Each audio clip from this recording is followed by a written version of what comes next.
Good evening, everyone, and thank you so much for coming out tonight. We're extremely excited to share the state of the schools with you this evening. We have a lot of exciting plans for our students and a lot of wonderful opportunities. So we're going to get started. I first would love to have some students introduce themselves. We have 2 student ambassadors and 2 students from the middle school, the Boys to Men program.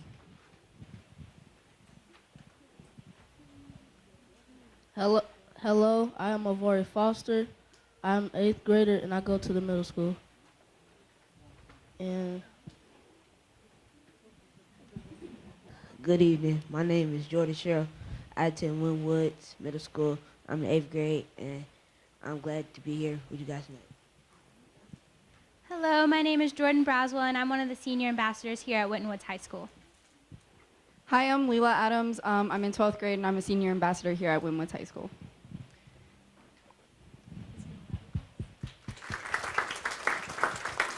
Thank you so much for coming out tonight. We appreciate your service.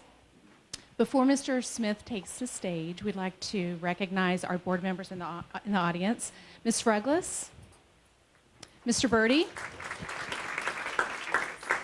Mrs. Kuhn, our Vice President, Dr. Johnson, and our President, Ms. Jessica Miranda.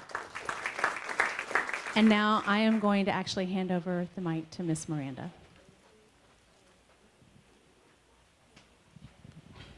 Good evening, everyone. Let's try it again. Good evening, everyone. Good evening. Thank you. It's good to see you all here. Thank you so much for coming. I would like to recognize a few other people in the audience. If all of our administrators, our principals could stand up, please, and please be welcomed. All of them, please. Thank you. Thank you. I would like to give a special shout out to our wonderful principals who have put on the most awesome open houses that I've seen since my 5 years of being a Winton Woods Warrior parent. So thank you so much. Thank you all for being here tonight. We're glad you're here, and we want to welcome you to our end of summer State of the Schools address. And without further ado, I will introduce our wonderful, a talented, leading by example, reform activist and artist, Mr. Anthony G. Smith. Artist. Thank you.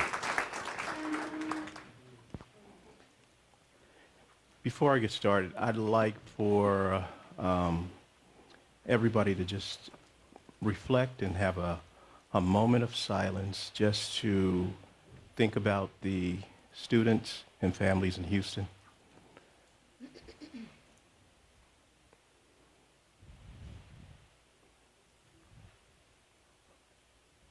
Thank you. And the reason I wanted you to reflect on that, when Katrina came years ago, that devastated the New Orleans public school system. And you can imagine what's happening in Houston right now. So imagine 50 inches of water coming to Forest Park, Green Hills, and Springfield Township. It's hard to recover from that. So we're very fortunate that we don't have that devastation, but we have to always look out for children in other cities and community people in other cities and board members and just any kind of business efforts that go along, because we think about the water, but we don't see it and experience it, and it's real for a lot of people. So welcome to the State of the Schools. I wish Ms. Burns was here because this is her version of Do Two, and my colleague sitting, relaxing, resting on the couch, the treasurer that doesn't have to get up and do anything tonight, says I should do 3. So thank you, Mr. Seymour. All right. Our tagline, our most important piece, ensuring all students achieve their highest potential. Some people struggled with that in the beginning because we were wondering, what does that mean, the highest potential? Well, it's the highest potential for any child in our district. And all children have a potential, but the question is, can we help them reach their highest level on a regular basis? So in order to do that, we have to have energized teachers, we have to have energized staff, we have to have energized bus drivers, food service operators, custodians, to make school become what we really want it to become. trust, respect, and responsibility. It means a lot, says a lot.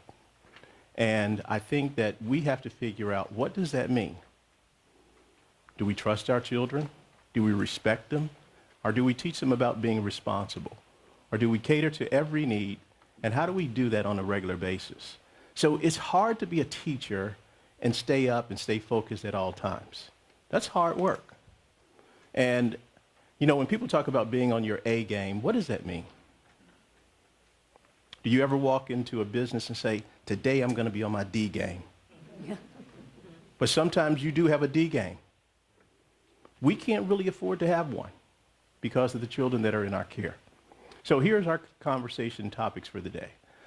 Our district report card: growth, socioeconomic data, enrollment transitions, technology, upcoming renewals, campus construction, new tech final phase, preschool village, night of freedom, and cultural diversity. And I know you're thinking, we're going to hit all of these? Yes, we will. So this is what we look like now. 3,800 students in our district. And we're growing rapidly. But not only are we growing with numbers, we're also growing in diversity. 26 languages spoken: English, Spanish, Nepal, French, and Fulani. So we have to be able to figure out how to educate all of these students at the same time by understanding their culture, making it relevant, and making sure that we're meeting the state standards. This is the part some of you came to see. So we decided that we would have it on the first few slides so you would understand that we actually understand our growth.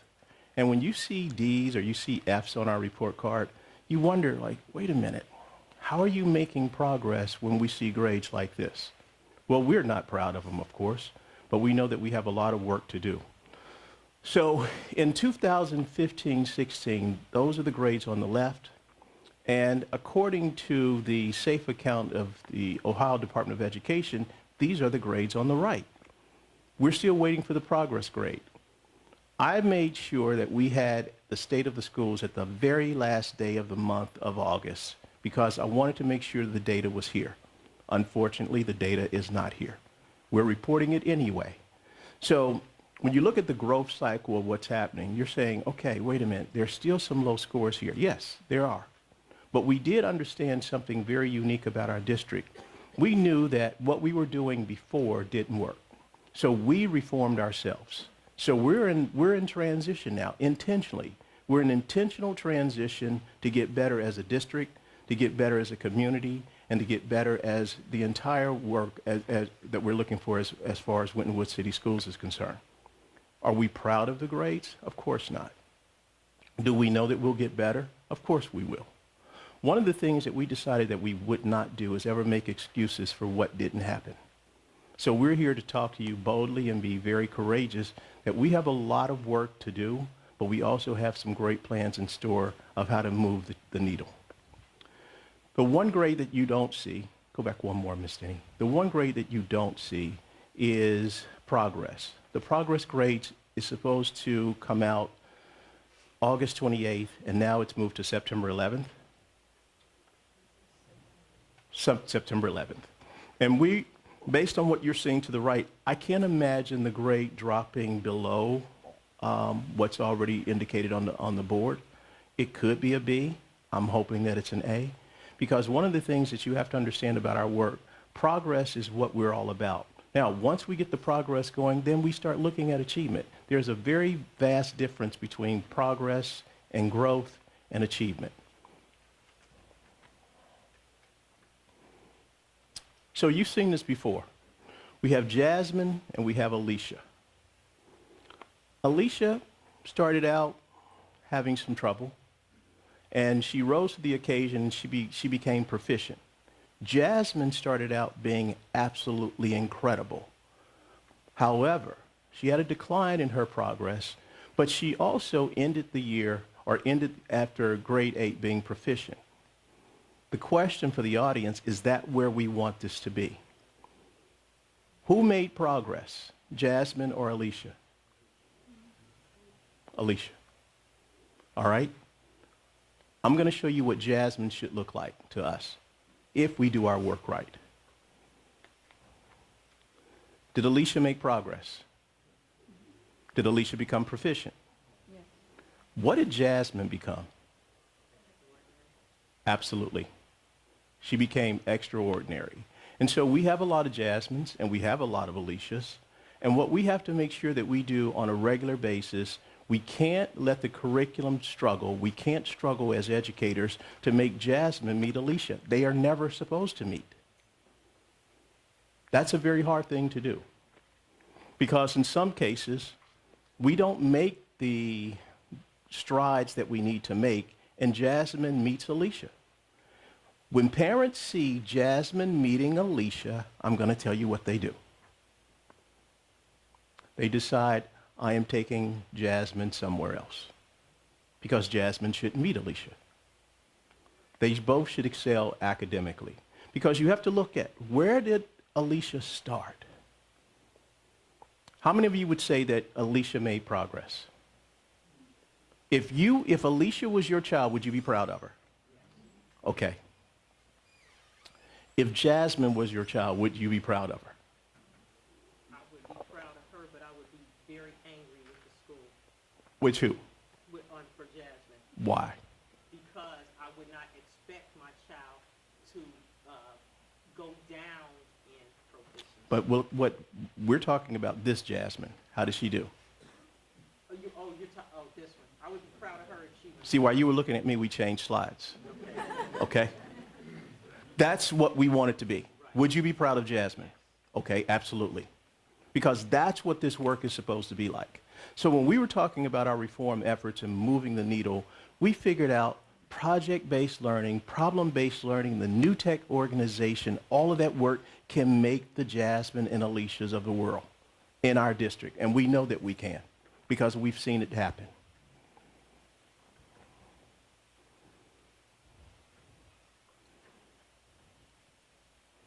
This is real. We can change academics through our community every single day. However, we don't tamper with poverty because we can't change poverty. Or can we? How many of you believe we can change poverty? We can do something about the poverty index. How many of you believe we can? I believe over time, I mean like 20 years later, you can educate the child to a certain level and then they can change the poverty level within their own family by going on to college. Okay. All right, so I'm going to challenge that. Okay. You see how handsome and debonair I am right now? Okay. It wasn't a joke, folks. Thank you. All right. I don't have 20 years to make that happen. So we can get that done, but I'm going to tell you how we get it done. There is a school district that Dr. Holden talks about all the time in Maynard, Texas. And the only thing in Maynard, according to the people that live there, was a gas station and a grocery store, excuse me. And they are a new tech district, and they built new schools, and they changed the outlook, and they made some incredible progressive growth within Maynard. Well, guess who moved into Maynard? Guess what company moved into Maynard? Samsung. Samsung moved into Maynard. With Samsung moving into Maynard, did that do anything about poverty? Yes. Yes, it did. So imagine what's going to happen to your community very, very soon. There will be about 1,500 workers coming into Green Hills and Forest Park. 1,500 workers building a project that's worth around $110 million. Will that do anything to the community? Anybody have an idea what you think it might do? What do you think is going to happen here? It'll be noisy, it'll be trafficy, but what else do you think is going to happen? New jobs. And so we are responsible. Remember when we ran the bond about 9 months ago, we didn't talk about the district in a capsule. We talked about the entire community. This is a community project. And so we're staying community focused. We're staying community ahead because we know that if the community is strong and the schools are strong, why wouldn't you want to live here? Poverty index, 21% in 2002, 73% in 2017. With a great educational system and a company or companies moving into the community, that can change. And it can change because we will have skillful children that can work in these particular industries and do this work. It happens. And we have to be very, very deliberate that it can happen for us.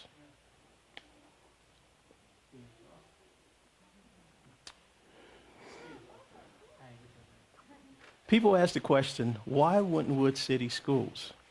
Well, there are 3,800 students. It says because we believe this is the right place. So look at our student growth, our student measures in 2013-14. 3,300 students. Every year we've increased. And we have an issue that we need to figure out. We have 3,800 students. According to my great, incredible architect from SHP, leading design, Mr. Parker, we're building these buildings for 3,500 people. Anybody have any idea what that means? Maybe. 3,800 students. How many of you have ever been in a community where you've seen buildings come to terms, meaning new buildings came into the community? What happens to the population in that building? Does it increase? Does it go down? It increases. So what if we had another 200 students added to the 3,800? What would it be looking like? Close to 4,000 students. So we had to make some strong concessions about how this project would look.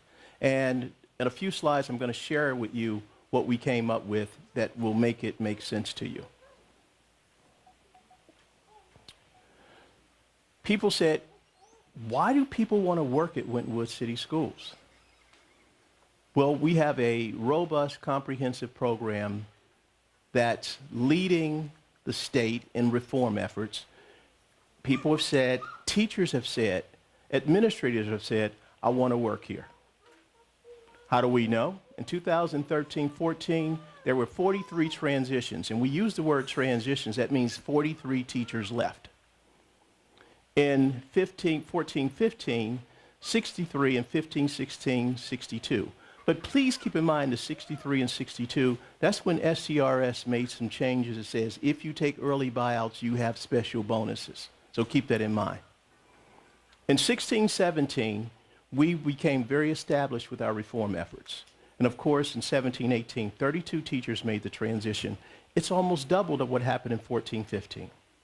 So we are saying that we are very stable, we're very, very committed, we're very, very focused, and we're very, very intentional about the professional development that we're going to give our teachers to make sure that we hit the indicators, state indicators, not just hit them, but exceed them.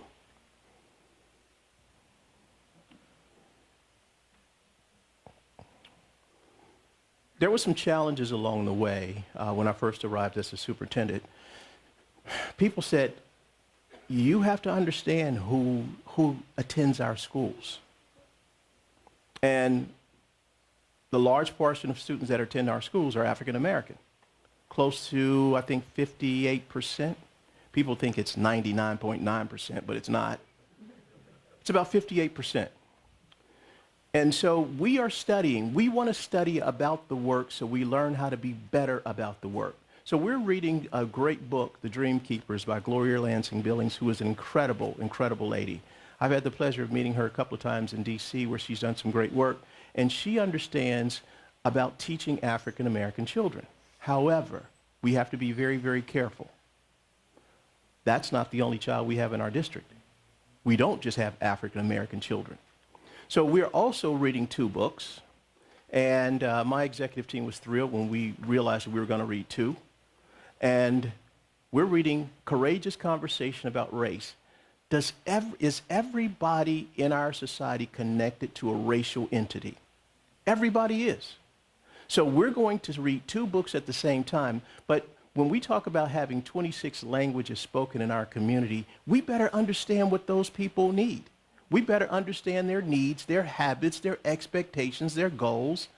And if we understand those things, then guess what? We will rise and be a very, very strong community. How many of you believe in diversity? How many of you talk about it, but you don't really believe it?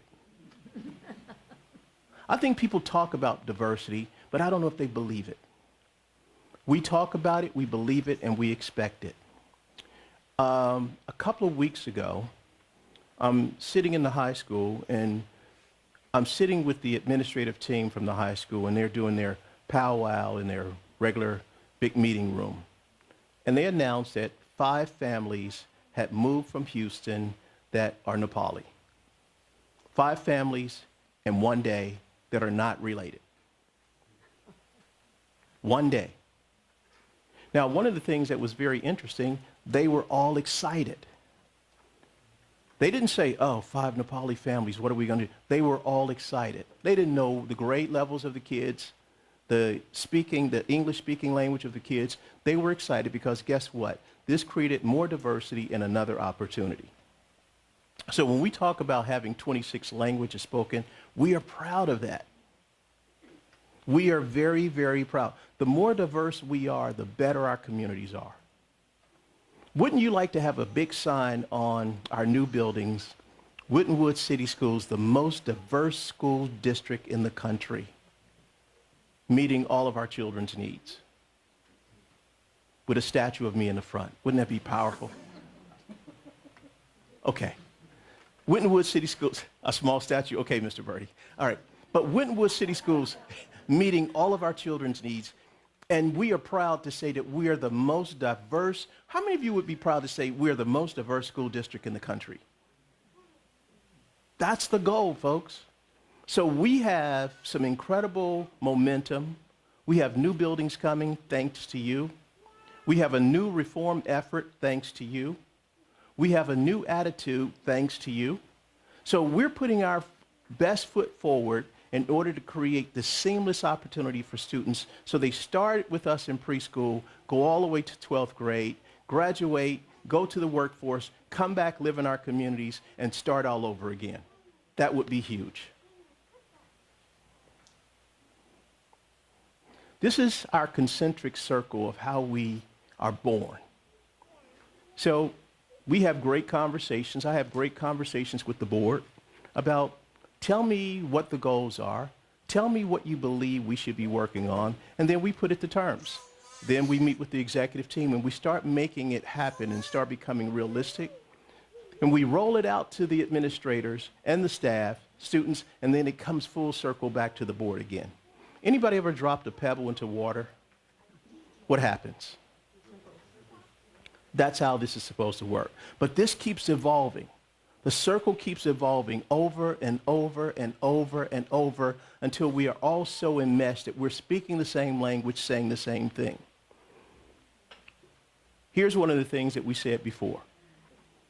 We're talking about having an educational reform system. That means we're reforming ourselves. I've heard people over at the Kroger's talk about education reform. We talk about an opportunity gap. People mention that we are in an achievement gap. Most of the time, it's an opportunity gap. If we give our kids opportunities, they can rise to the occasion.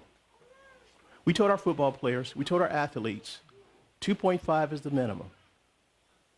How many players do you think said, I can't do it? How many parents came and said, that's too much?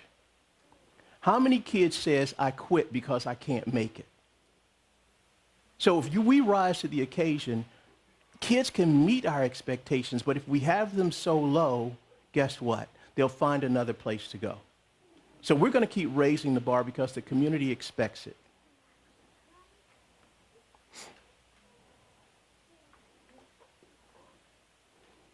Here's our great technology update. Where's Ms. Hobbs?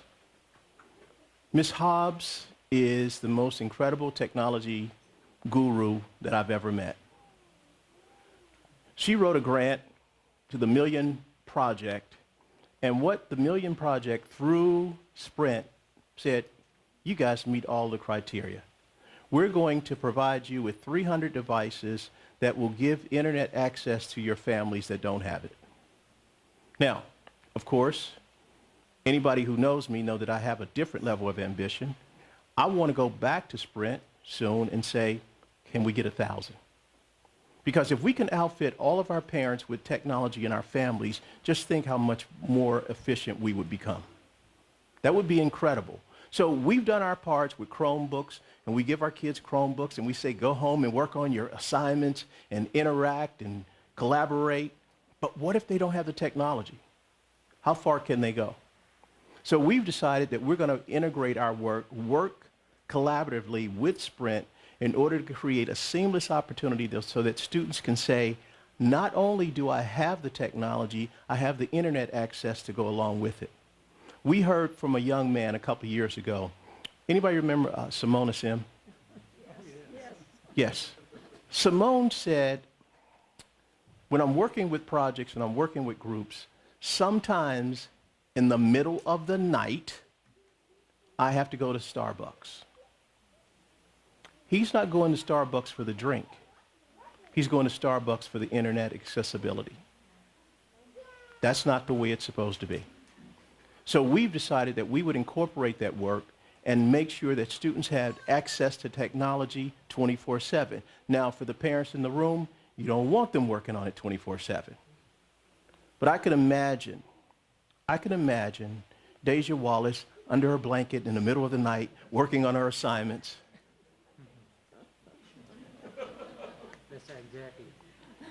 And then I can imagine her mom working on her assignments right next to her. Yes.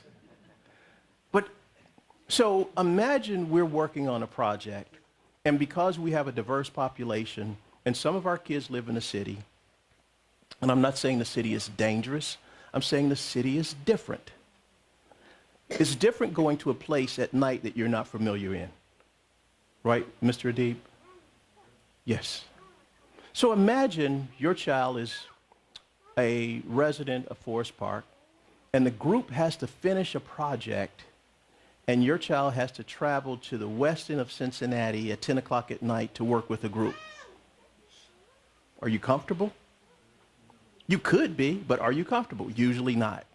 Imagine your children can collaborate online because they have all the technology and the efficiency, and your child doesn't have to travel anywhere. How you feel about that? Better. Provided she's really working on the stuff. Okay. So when we got this opportunity for this grant, Ms. Hobbs says, Superintendent, I think we need to make sure that there are some expectations. So there are some very clear expectations about the grant. There are family notifications, student selection, parent presentation, parent consent, student consent, and she's still rolling out the technology events right today. Things are still rolling out today. But we wanted to make sure parents understood there is a commitment that goes along with this technology. And we want you to treat technology like it's sacred, like it's valuable, and it's also necessary. So we need people to make commitments to the work because Sprint says, you don't have to do this. Sprint says, we're going to give you the devices, but you don't have to. We said we want to make sure that we do this with integrity, so we're saying that there are some updates and there are some opportunities that says, parents, we want you to be on board with this. Because Sprint says 300 devices. Not many of our children live by themselves. So if we say 300 devices, how many users do you think that would possibly be? 900. 1,500, because our children don't live by themselves. They have other people that live with them, and guess what? Sprint expects them to help to use the devices. So it's a collaborative, spirited effort.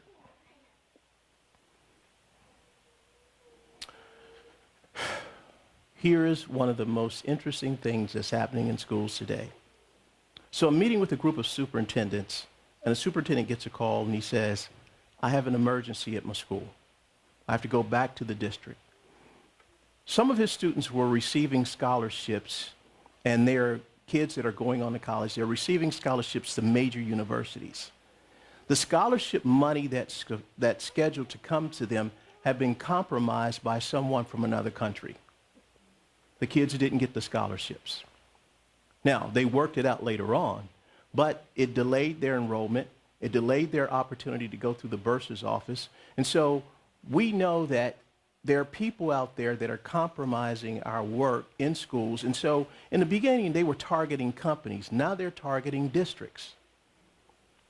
Not too long ago, and I'm glad that I have a great relationship with the treasurer, not too long ago, I received an email from the treasurer that says, "Superintendent, please release this information so I can send you the check." Well, there was no check that I was expecting.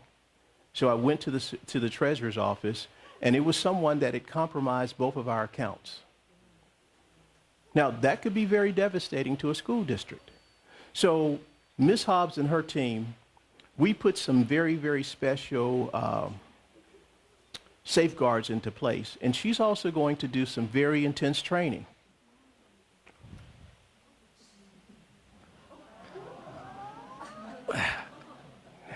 She's going to do some very intense training. And with that training, oh, there you go. There you go.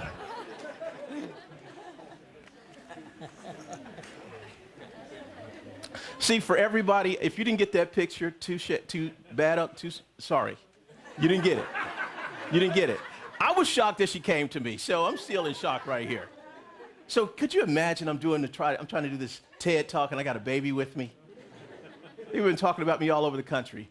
But one of the things that Ms. Hobbs is going to do, oh, thank you.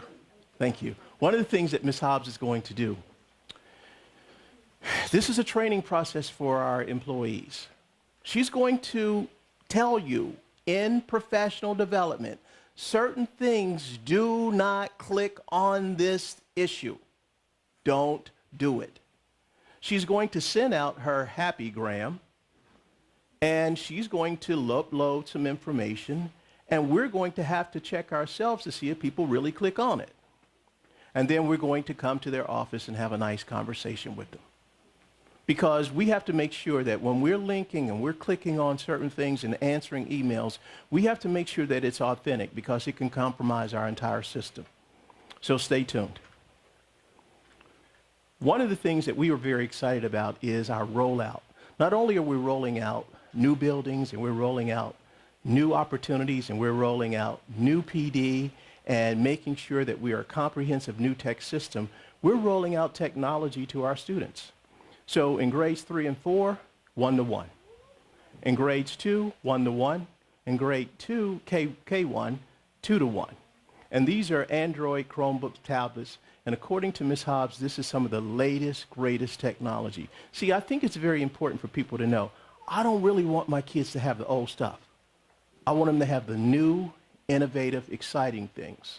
So that when they are launching and they're working on this equipment, it wasn't that we gave them the things that were left over. We gave them the greatest and the best. So this is the latest and the best? Yes, okay, thank you. We also are adding 3D printer and some Ozobots. Can I see one?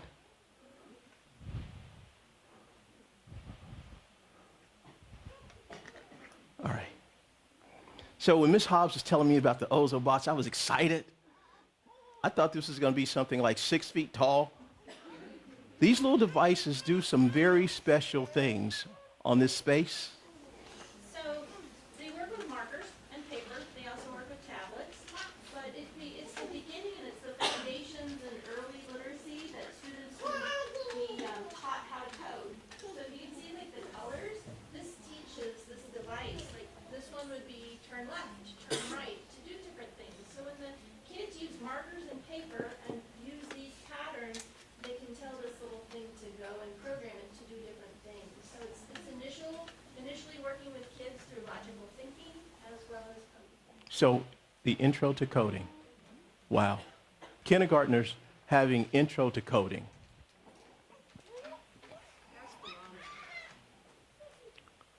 One of the things that we do realize, in order for us to be efficient, if the administrators are efficient and the teachers are efficient and the kids are awesome, well, we have a lot of support people that we have to make sure they're on board.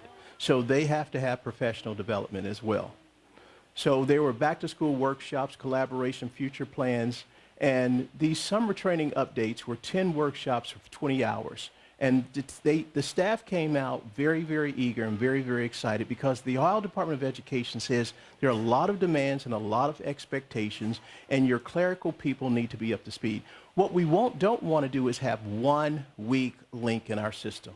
So we want to be comprehensive all the way through. Brainchild. Where's Liz Stiles? Stand up, Liz. Incredible, incredible. Liz worked with the team, and one of the things that we realized in the beginning, we were trying to do preschool by having it overlap into other domains. We realized in order for us to do preschool right, preschool had to have its own separate entity with its own administrators to do the work. And guess what? Look how it turned out. There's Step Up to Quality, and there are 5 ratings. Rating 1, 2, 3, 4, 5. 5 is the highest. Winton Woods had the highest possible rating.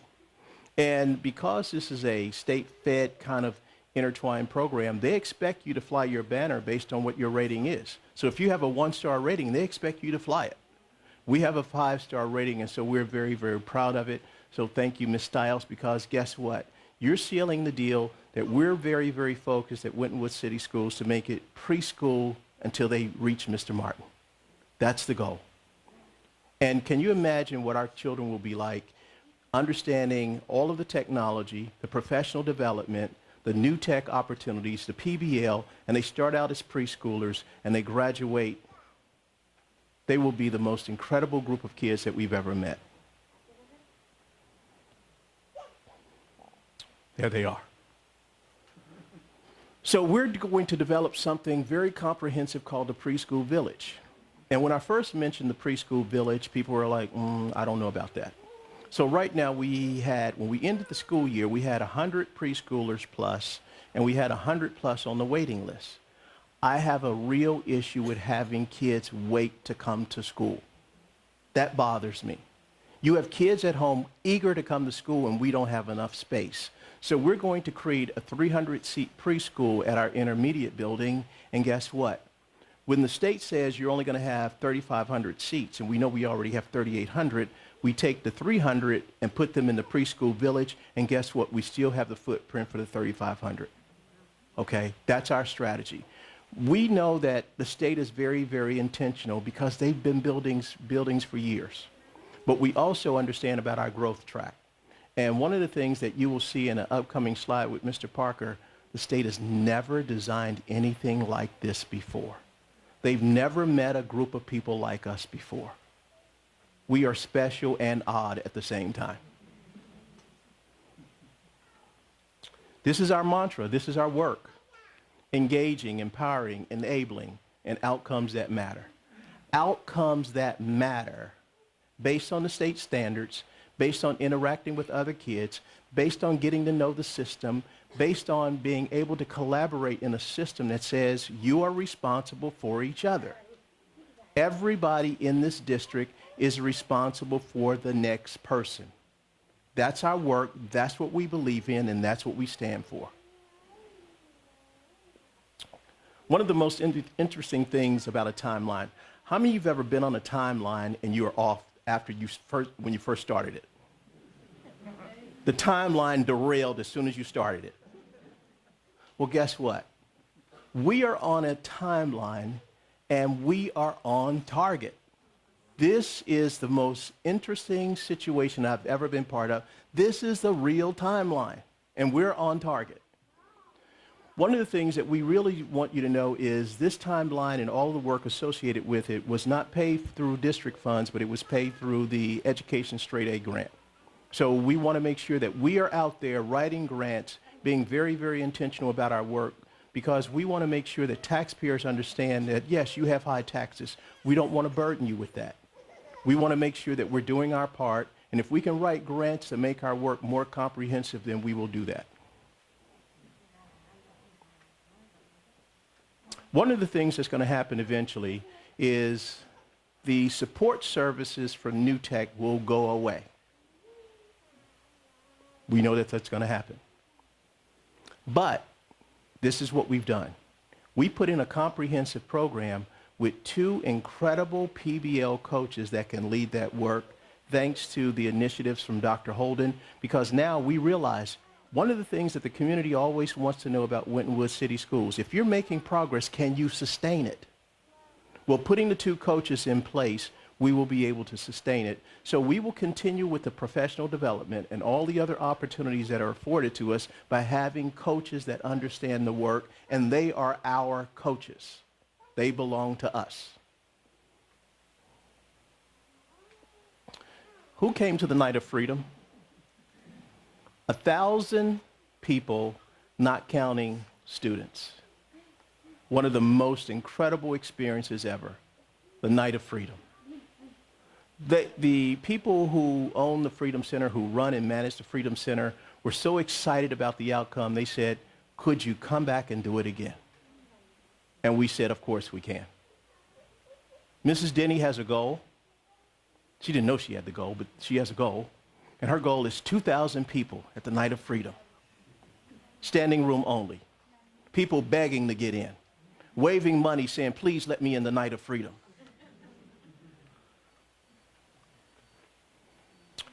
On your way in, you may have received one of these.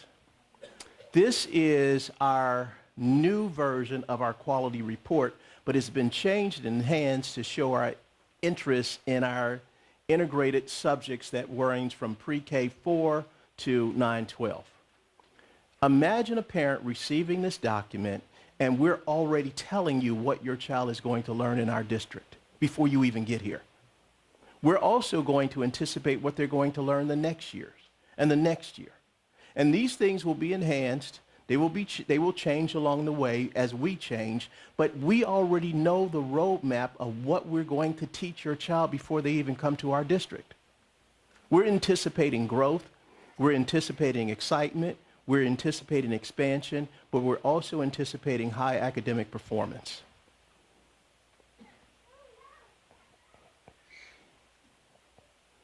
New tech is not new to us. However, new tech has been in existence for 20 plus years. And we're almost like babies in the network. We're kind of new. New tech came to see some of our teachers and understood our work. New tech has an annual conference, and they asked Dr. Holden, we met some incredible teachers in your district. Would you please allow them to present at New Tech? That's a huge accomplishment. Now we become the experts to the experts. So we had Making Math and Science PBL Meaningful, Josh Amstad and Jennifer Holler. Building Culture in a PBL Classroom, I will just call him because he's my best friend, Coach C. Mapping 4 years, planning for a 2-subject course, Andrew Locke. Infusion, energized learners with severe and intense special needs, Catherine Sparkey. Co-teaching in a PBL classroom, Meredith Steen and Lauren Kempton. Rollout, communication strategy for new tech implementation, Karina Denny and Rhonda Hobbs. Now, here's the bad thing about the list. Every place these people went during the New Tech Conference, people weren't asking for their autograph, they were asking for their resumes. They're trying to steal the people. And so I guarded them as best I could and walked around with them. But people understand this work, and they're saying, you guys have something so innovative in Cincinnati, Ohio, that we want to be part of it. And so would you possibly let us use some of your people for the resources that they have? One day, this is probably going to be about 20 people presenting. That's going to be absolutely phenomenal. Trust, respect, and responsibility. One day, we're going to make this little card. It's going to be like a little credit card. And we're going to be so innovative in Forest Park, Green Hills, and Springfield Township that you can take this little card and buy whatever you want. It'll be like a credit card because it'll be honored and respected everywhere that you go.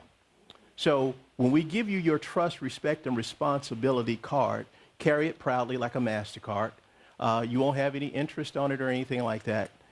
It'll be free money that you can use wherever you want to go. How many of you want one? No interest, no payments. And all you do, is when you walk in with the card, you'll say, this is not about money. And you look at them serious and you say, this is about trust, respect, and responsibility. Can I get 2 burgers to go?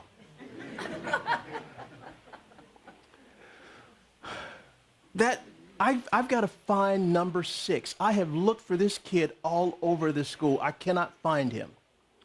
I met this kid at the lacrosse game, and he said something very, very important to me. He says, I would have never played any sport had you not come up with this sport. We need kids to be engaged in our activities. And then, of course, our girls' crew team. You see where the oar is up out of the water? You think maybe the girls are not paying attention? That's a very important strategy because the front rowers are actually making the turn to turn the boat. Back rowers with the oar lift off the oar and the rest of the boat can turn like it's supposed to.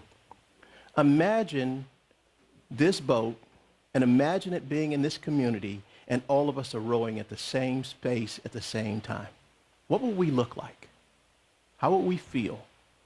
How would the community feel about us? The entire community rowing at the same pace at the same time for the same cause.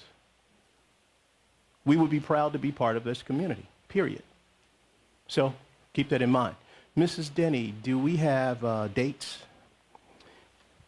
We will send these out to you, but the girls need some encouragement. So there's some a regatta in Westerville, Batavia, Upper Arlington, and we'll send these out to you because we'd like for you guys to try to make at least one of the events a Sea Girls crew. This is a very exciting sport. One day we'll have a big crew event on the lake, and it will be the biggest celebration ever, an international crew celebration with 100 languages spoken. Wow.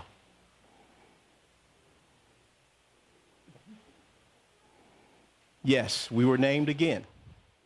Communities for Music Education by the NAMM Foundation, one of the best music organizations in the country. They named Winton Woods as being at the top of the ladder. Yes, top of the ladder, yes.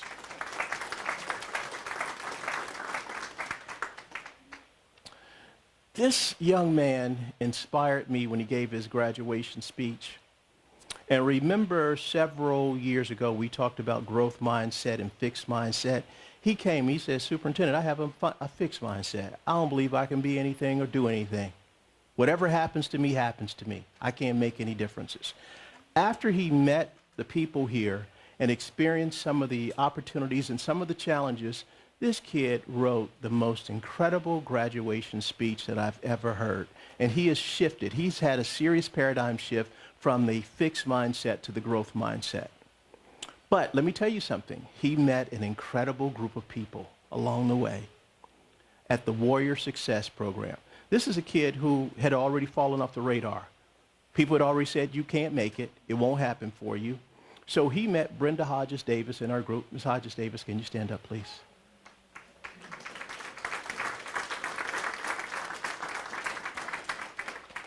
This year, 16-17, along with the incorporated work of the high school staff, over 310 credits, deficient credits, were obtained. Do you know how many credits that, that's an incredible accomplishment. 310 deficient credits. These were credits of students who had failed classes and they didn't have the opportunity to make them up any way that they could see it. By going to the Warrior Success Program, they were able to make up deficient credits, and guess what? They graduated. So that's part of the powerful work that we talk about, that when our kids are struggling academically, we have to give them other outlets and other opportunities. Anybody here ever struggled before? Not just in school, but anything. You've struggled before. How do you feel when somebody helps you overcome the struggle? Do you believe in them then? Because they believe in you. We believe in our children, and it's our responsibility to make sure they understand that. That's why interpersonal communication skills are very important to our district. Very, very important for us to like the kids, for kids to like us, and we work on it in a seamless entity.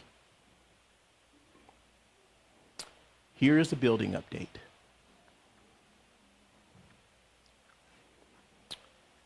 On the campus of in 712 in Forest Park, The construction will begin in the fall of 2018.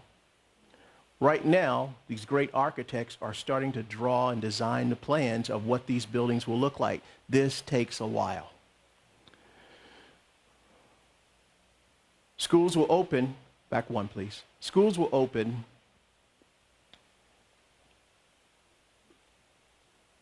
August of 2020. Down low, we have to make sure that these are not segmented projects, because segmented projects will cost money. So we kind of have to start these things at the same time. They will be finished at different times, but you'll understand the strategy. One of the major changes and challenges that I gave to my business manager, who I love dearly, Mr. Denny, I said, we cannot go into swing space. Swing space is dangerous. Not dangerous based on the space, but dangerous based on the transition of kids moving to another spot and then moving again. Also, we don't even really have the swing space to really accommodate these kids. So we had to make sure that this was done at the right space, the right time. SHP, also with Skanska and Moats, they said we can guarantee this. So in 2020, what grade are you in 2020?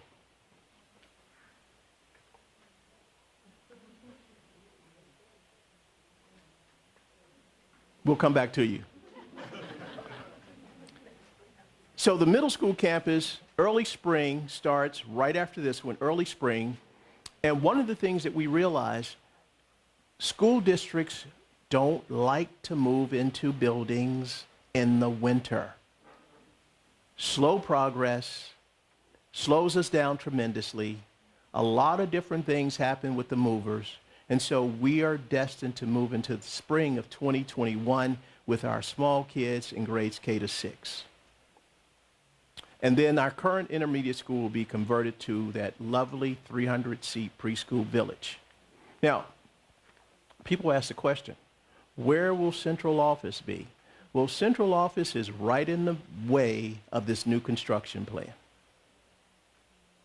We are actually going to use our strategy, use our heads wisely, make the commitment to the community that we said we would make, and central office will be housed in the preschool village, because we want to show our young we warriors exactly what it means to be a successful person.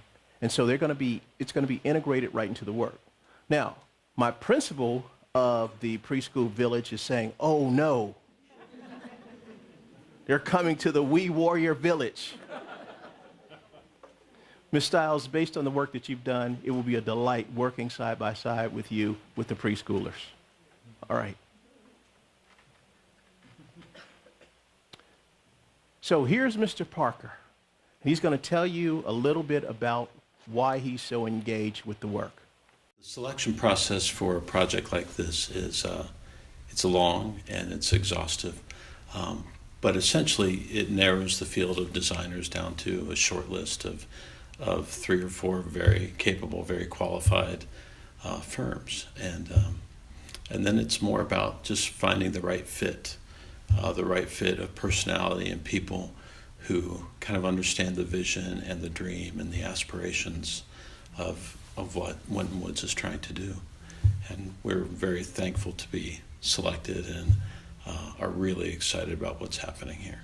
This project is a really important project to SHP Leading Design. We are committed to doing high quality architecture for education, for learning environments.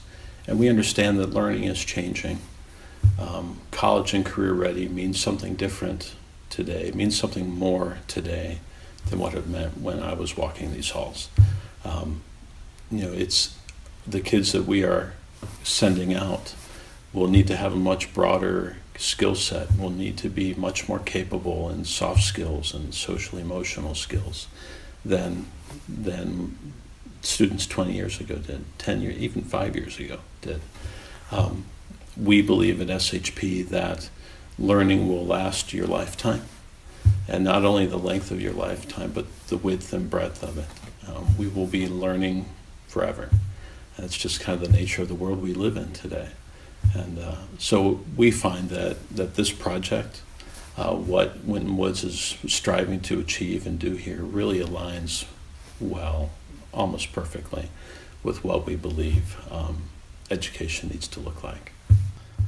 Yeah, these two projects, these two buildings are very special. They are unique in many different ways. They are unique in the pedagogy that they will contain, that they will support. The way students will be learning in these buildings is different than anything else in the region. So we're really excited about that.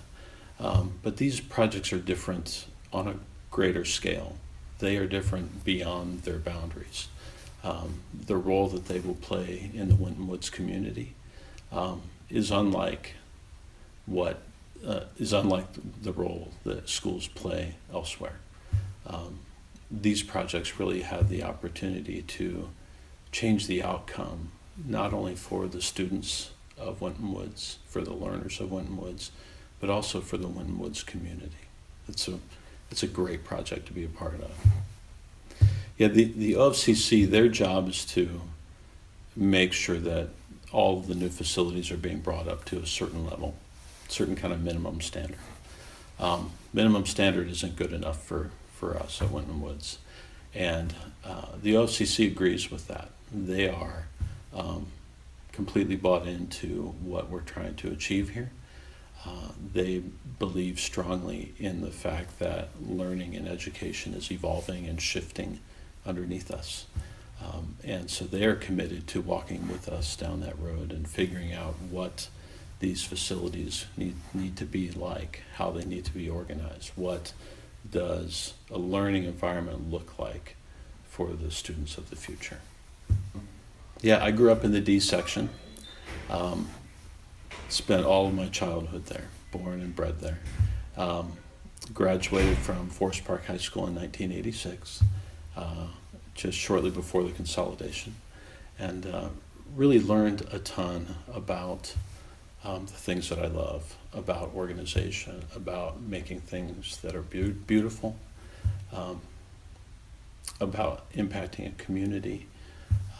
So, from a design standpoint, it's important to me. But I was at a football game recently, and I'm walking by people I go to church with and I rub elbows with in the store, and being able to have that level of impact, to make a daily impact on the day-to-day outcomes of students and community, it's a really special opportunity, one that very few architects get to have, one that I'm very, very grateful for.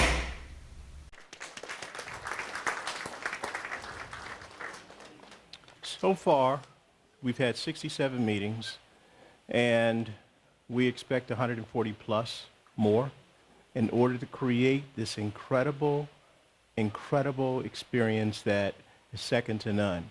I think everybody in our community will be very, very proud of what's happened here.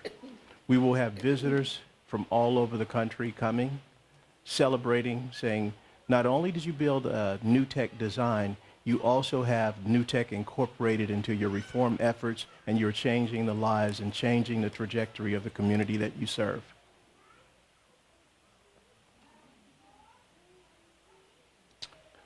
Real quick, I want to just go over quickly with you about a bond versus a levy. A bond is about the buildings. The bond has been passed. This is about bricks and mortar. This is not about operational procedures. So the bond is only about the building. A levy is about the people. A levy is about full-time employees. It's about technology. It's about desks. It's about supplies. It's how we run our system. So the reason I'm sharing that with you, we passed a operating levy in 2009.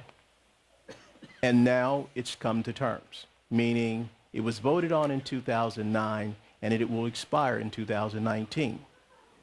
We will have to come back to the voters for a renewal. What does a renewal mean? Renewal means you're just signing saying that you will keep the same tax base as you did before and your taxes will not increase. It is a renewal. It is not for new money. It is a renewal. So keep that in mind. When we're running that operating levy, it is a renewal. It will not change the taxes for the residential customers in our community. Okay? So I want people to understand. So, quick quiz. What's a bond? Is it about operating? Okay. What's a levy? Operating. All right, you got it. You get an A. All right, very good. That was PBL 101. So the next State of the Schools will be May 8th at 6 o'clock p.m. right here in the Media Center, and we will be able to give you more in-depth information about the buildings, how they're coming, how they're designed, and many of you hopefully will keep coming back to our meetings because you're part of some of the design team. You're part of some of the structure and part of the conversation. We want to make sure that everybody in this room and everybody in the communities are part of the conversation. These are your schools, and we want people to be very, very proud of them. The one last piece that's not on the slide up here, we want to make sure that people understand we have an interest in another variable. We have been working diligently with Mercy Health. And one of the things that we like to try to incorporate into our work is to have community learning centers in our buildings that have vision, dental, screening, so that kids can stay healthy, stay in school, not miss school because their appointment can be in the school. That would be a very, very powerful piece. And guess what? That opportunity is available for the community as well. So thank you for your time. And are there any questions? Yes. Yes, sir. Oh, he was stretching. That's good. Thank you. All right. Thank you very much.